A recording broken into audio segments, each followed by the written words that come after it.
The Dhammapada, verse 174.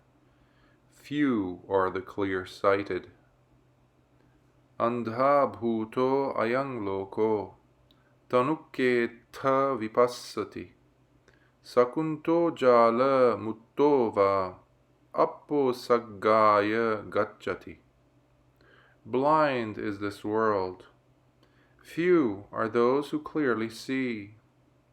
As few birds escape from a net, few go to a blissful state. The weaver girl who realized the nature of life.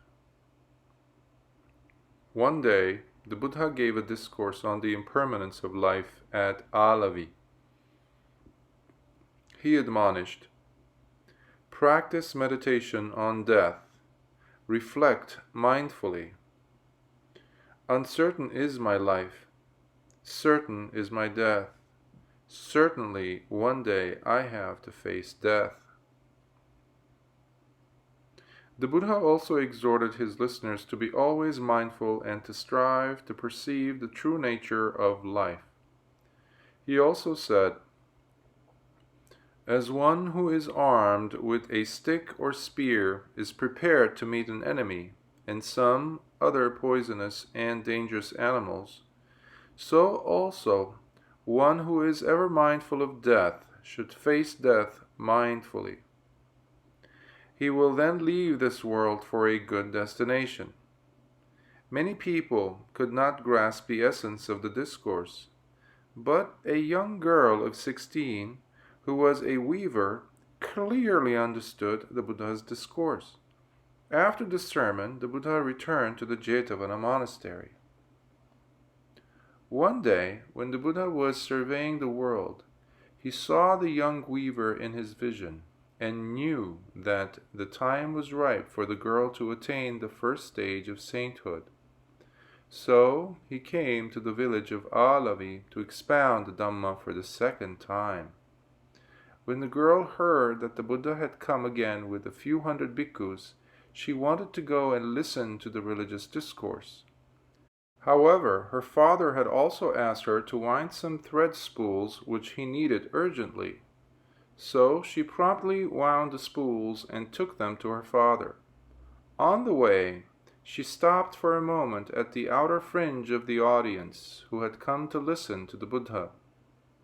Meanwhile, the Buddha knew that the young weaver would come to listen to his discourse.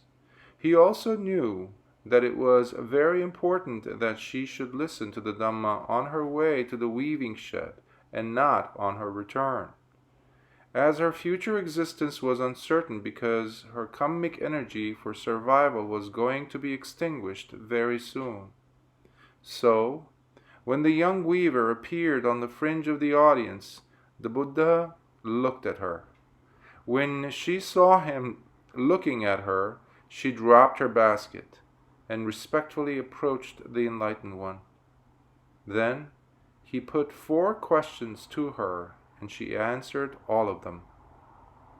The Buddha asked, "Where have you come from?"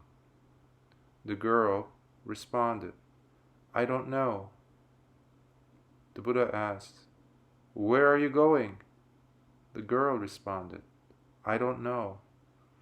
The Buddha asked, "Don't you know?" The girl responded, "Yes, I know." The Buddha asked, "Do you know?"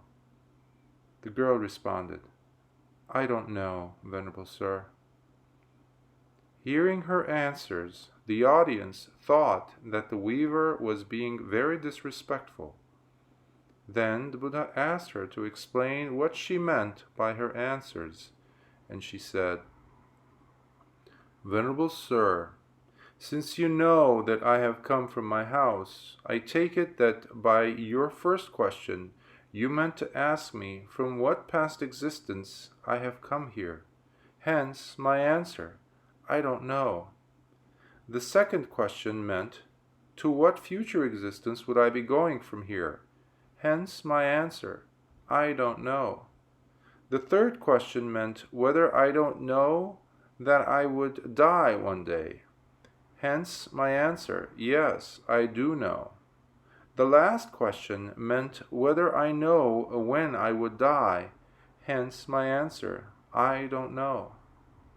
The Buddha applauded her for the explanation of her answers. At the conclusion of the discourse, she attained the first stage of sainthood.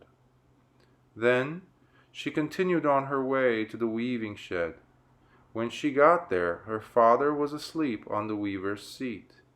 As he woke up suddenly, he accidentally pulled the shuttle, and the point of the shuttle struck the girl at her breast. She died on the spot, and was reborn in the Tushita Deva world. Her father was heartbroken, and with eyes full of tears, yet realizing the uncertainty of life, he went and requested the Buddha to admit him into the order. Thus he became a bhikkhu, and not long afterwards attained arahanthood.